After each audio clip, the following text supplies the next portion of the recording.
তথ্য মন্ত্রণালয় দেশের সকল গণমাধ্যমের প্রতি খুবই আস্থাশীল যে তারা তাদের নিজেদের দায়িত্বের জায়গা থেকেই এ ধরনের একটি গুরুত্বপূর্ণ ইভেন্টকে কাভার করবেন। দেশের জন্য এটা একটা সৌভাগ্যের দিন যে আমরা আমাদের লক্ষ শহীদের রক্তের বিনিময়ে অর্জিত স্বাধীন বাংলাদেশে আমরা যে সংবিধান পেয়েছিলাম সেই সংবিধানের মূল চেতনা ছিল গণতন্ত্র, এবং সেই গণতন্ত্র চর্চার জন্য আমরা সংসদীয় ব্যবস্থাকে মেনে নিয়েছিলাম। মাঝখানে একদলীয় শাসন ব্যবস্থা থেকে শুরু করে জোর করে ক্ষমতা হরণ থেকে শুরু করে নানান রকমভাবে গণতন্ত্রের ধারা এবং সংবিধানের ধারাকে ব্যাহত করা হয়েছে। আবারও 2024-এ হাজার শহীদের রক্তের বিনিময়ে আমরা আমাদের সংবিধান, গণতন্ত্র এবং সংসদীয় সংস্কৃতির চর্চার মধ্যে প্রবেশ করতে পেরেছি।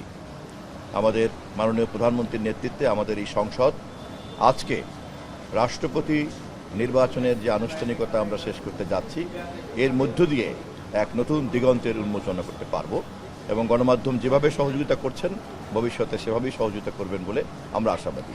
আমরা সমস্ত দল মিলে জাতীয় সংসদ নির্বাচন করার আগেই একটি জুলাই সনদে স্বাক্ষর করেছি। জাতির সামনে জাতিকে সাক্ষী রেখে আমরা সেই স্বাক্ষর করেছিলাম।